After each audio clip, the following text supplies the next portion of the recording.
Let's Talk Vets on Radio Catskill WJFF. I'm your host, Staff Sergeant Doug Sandberg.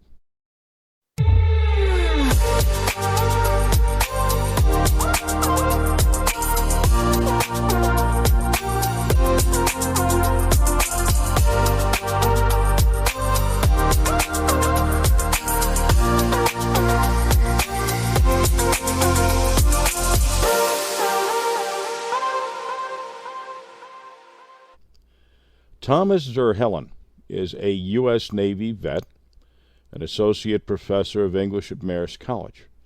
And in 2018, he was planning to take a sabbatical and write a book. However, the best-laid plans often change. Such was the case when Thomas met Christa Hines, Executive Director, Hudson River Housing. Now, as commander of the Poughkeepsie VFW post, Thomas was looking for ways that the post could become more involved with the local community. Working with Christa, an organization called VetZero was founded with the goal of zero veteran suicide and zero veteran homelessness. And Thomas felt a great way to call attention to the plight of at-risk veterans was to take a leisurely stroll, 2,866 miles, across America, and spread the word.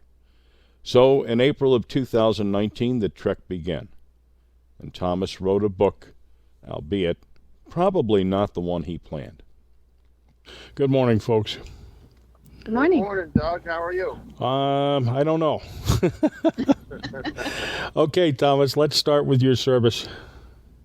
Sure. I'm a proud Navy veteran. I served the United States Navy in the early 90s. I actually joined the Navy right out of college, which made my parents very happy. But I joined right during the Gulf War. It must have been bad at home. And, I won't change it for anything, though. I served from 91 to 97, and then a couple of years in the reserves. And I was stationed out in Seattle, and we made it over to the Gulf a couple of times. Okay, well, you've been on point for an organization/movement called VetZero, and let's talk about VetZero's mission is zero veteran suicides and zero veteran homelessness. That's right, Doug. When I got back from my walk across America in the summer of 2019, I knew I wanted to do something with the funds that we raised. So my friend and working partner, Christa Hines, and I came up with the idea of VetZero, which is a veteran service project to help our local veterans here in Poughkeepsie and Dutchess County deal with veteran homelessness and mental health issues. Okay, tell us a little bit more about your stroll across America.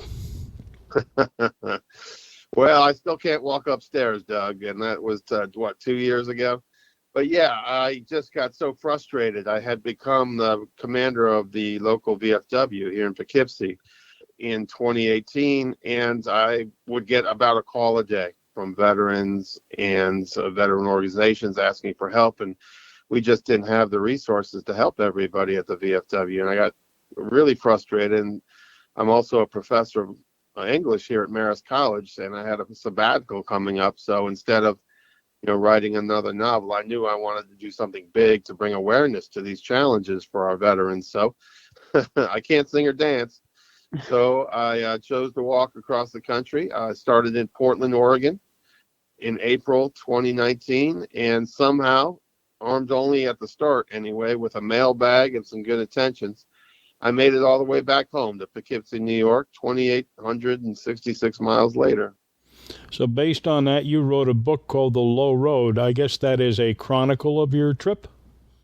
It is.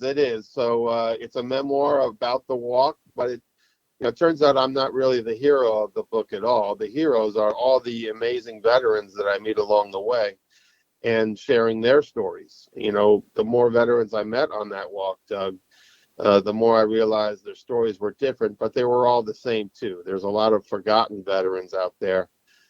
In cities, in the country, in rural areas, and they all shared that same notion that our country has forgotten them a little bit. So when you read The Low Road, all proceeds from the book go directly to Hudson River Housing and their veteran program. So we're really excited about that.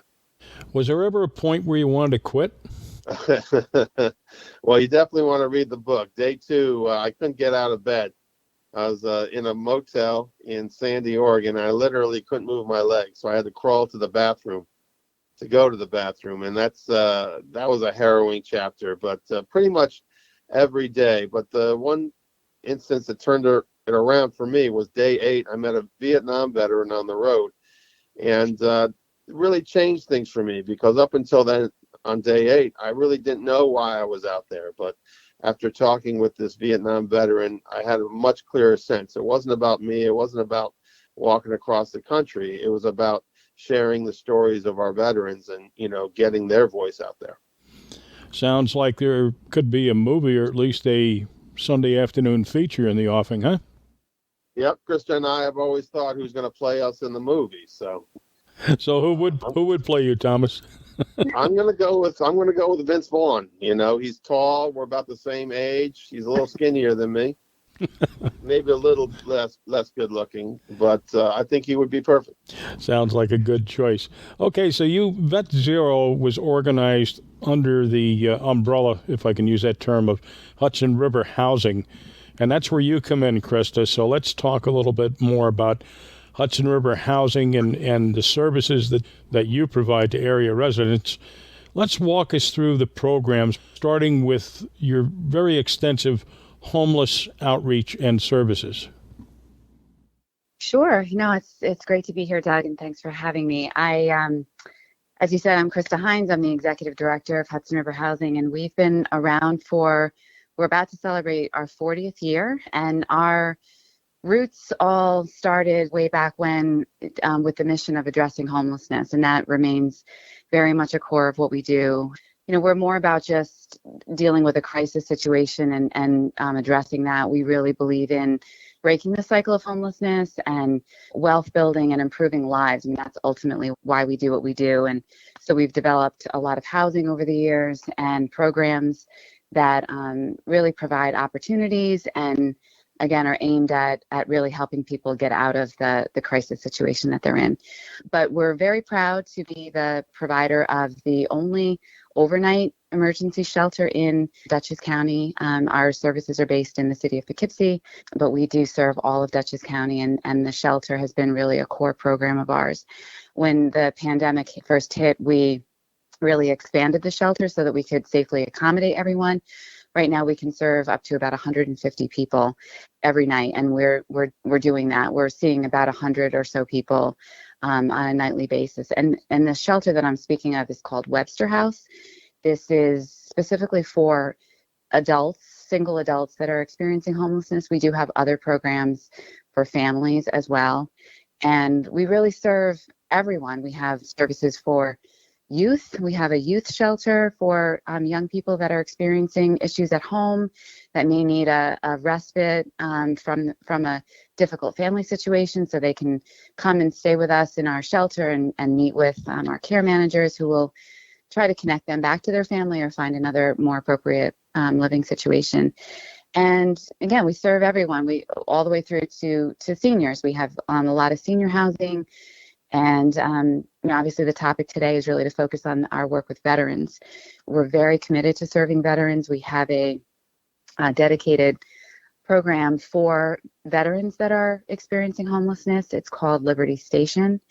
Again, it's in the city of Poughkeepsie, and we have 26 units of housing. It's permanent housing with a beautiful kitchen facility and a shared bathroom situation. It's basically like a dormitory style housing living situation, but we are 99% full every day. We have a lot of need out there, unfortunately, so we're looking to create more housing for veterans. And that's really where this whole project with Tommy has been such a blessing, because when I met him 3 years ago, we had just lost a significant funding stream for our veteran work, and it was just such a blessing that he came in the door with such enthusiasm, and things we have done over the last 3 years have been really remarkable. So part of the key to solving this homeless problem, or at least improving it, is reaching these folks, and you have an extensive street outreach program, right? We do. We know that there are a lot of people out there that for a variety of reasons are not comfortable coming into our shelter. So we go right out on the street. We have a whole team of folks that do this work, and it's a very non-confrontational, welcoming team that we really are trying to build relationships and trust with the folks that are in this crisis situation, and that's very important. So it's a consistent effort to build that trust, and eventually, hopefully, they will come in and receive the services that they deserve. I'm going to assume that the COVID pandemic made things a lot more critical, and probably the volume of folks needing your services increased dramatically. It did, and not only our housing services, but really our mental health services have been really needed, because obviously folks that are living in poverty and experiencing homelessness are already in such a state of crisis, but then you throw a serious pandemic on top of it. It just really exacerbated the problem. And the one silver lining, though, I will have to say, is that I think many people that were not aware of how important housing is and the importance of home really is, because we've all been sort of forced to be in our homes. And if you don't have a home, obviously it's very difficult. So I think the empathy and the awareness about housing has really increased. So we're really trying to build on that. And that's why, doing programs like this with you and just getting the word out about how important housing is so critical to the work that we do. Tell us about your human trafficking intervention. So that is a part of the youth program that I was mentioning earlier. Sadly, we are seeing quite a few young people that have experienced that horrific crime of human trafficking. So we have a hotline where folks can call if they are in a situation like that. They can immediately come into a safe place that we provide. And again, we have a team of care managers that work very closely with them and connect them, to the services that they need after something so horrific as human trafficking. Are you seeing any increase in folks in that situation since increase in issues at the border? I don't know if we're seeing a direct link to that in our area. I think, probably if we were in a greater urban setting, maybe we would. But we are seeing an increase, though, in that specific service needed. Very troubling. I don't know if it's specifically related to the border situation and all that. It is probably one of the worst. I mean, we see a lot of very tragic stories, but that's probably one of the hardest to deal with, honestly. Okay, let's shift back to VetZero if we can. And Heroes Making Heroes, that's an intriguing title. What's that all about? I will just set the stage by saying that Hudson River Housing developed a historic building a few years ago. It's called the Poughkeepsie Underwear Factory, and it's a beautiful building that we brought back to life. We have a commercial kitchen in that facility, and as well as housing and other commercial space available for arts organizations. But because of the pandemic, our big kitchen has been sort of in a state of transition. And this was actually Tommy's brilliant idea of seeing how we could incorporate the commercial kitchen that we have and the cafe operation that we used to run in that space with the veteran work that we do. So that's kind of where the Heroes Making Heroes idea was born. It's a social enterprise employment program where veterans can learn the field of culinary arts. They'll be working in our commercial kitchen making hero style sandwiches. So it's both an employment program as well as a food business where we will be also addressing some of the food insecurities that we're seeing in our community. So I'll let Tommy talk a little bit more about it as well. Well, Doug, I love two things in this world, and that's helping veterans and eating sandwiches. So I told Christa, is there a way that we could do both at the same time? And of course, Heroes Making Heroes was born. And Christa promises me I'll be the chief tester of the sandwiches. Yes, you will. I hope that's still true, Christa. Absolutely. You think that'll have a scene? Will that have a scene in the movie? That's a great idea, Doug. We're really excited. We've hired a manager for the program. Her name's LaTrace. She's a Marine veteran, and she's fabulous. And we're really excited about bringing these Heroes Making Heroes to local farmers markets and the Poughkeepsie waterfront and every other festival event this summer to share the VetZero story, but also, deliver some amazing sandwiches. It's a pay it forward model. So, you pay what you can. If you can afford to, buy 2 sandwiches, we ask that you do so. So somebody who can't buy a sandwich at all can, have a delicious sandwich. So I think everybody wins, and we're really excited about it. I would ask that you drop me an email and let me know when you know where your schedule is going to be as far as what festivals you're going to be at and fairs and such this summer, so we can put that on the air for you, huh?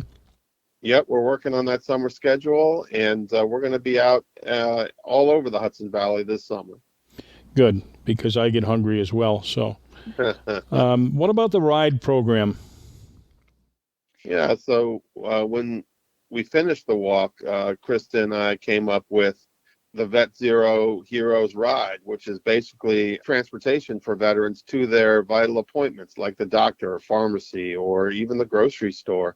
I think we take for granted how easy we have it when we have our own car, and many people out there, including many veterans, don't have their own reliable means of transportation. If you ever tried to take the bus in the Hudson Valley, Doug, it's come and go. So we've got the VetZero ride working pretty much every day, and it's really easy. All you have to do is call the number 1-833-VET-ZERO, and you can schedule a ride a week in advance. And like we said, it's completely free.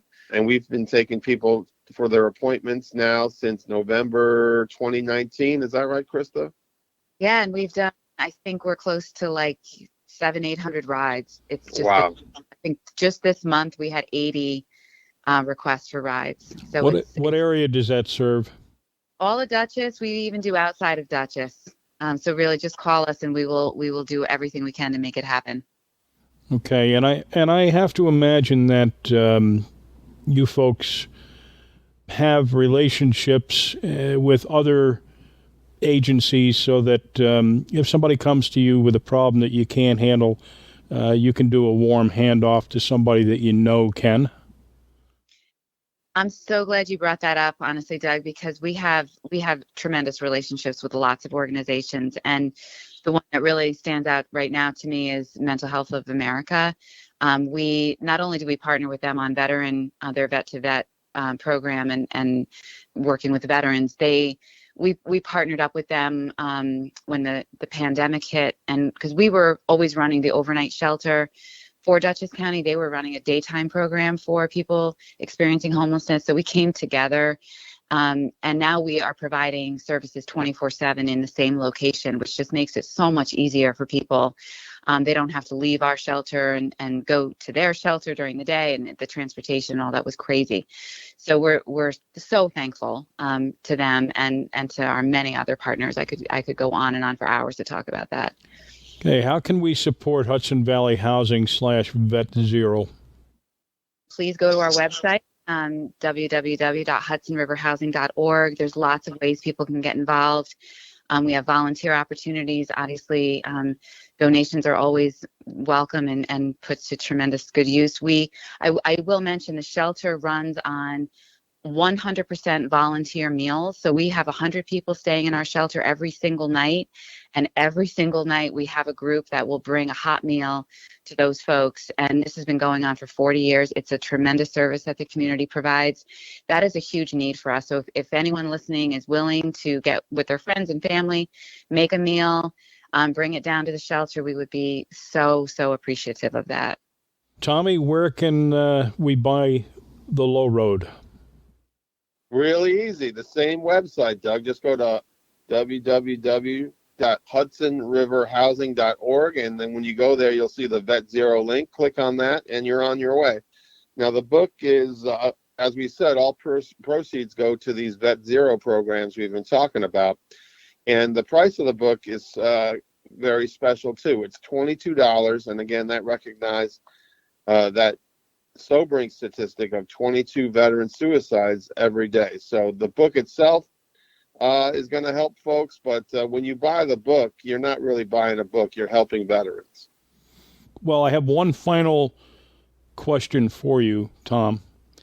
Okay. Is there anything you can't do? Well, you'll have to ask Christa that. She's seen me walk and try to run, so there's plenty of things I can't do. But you know what? I'm glad you asked that, Doug, because people ask me, how did you walk across the country by yourself? And I say, always, I didn't walk across the country by myself. I might have walked alone, but there's so many people who helped me get to where I was going, including Christa and her team at Hudson River Housing. So I'll always be thankful for that. Okay, for either one of you, do we have any closing thoughts? I just want to thank you for the opportunity. Like I said, it's so important for us to get the word out, not only about our services, but just the need for more affordable housing. And we really appreciate all the support we can get in that regard. So thank you for having me.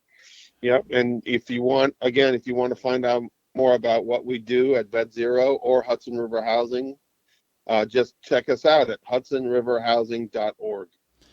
Well, that's terrific. Thank you very much, both of you. Thank you. Thanks so much, Doug.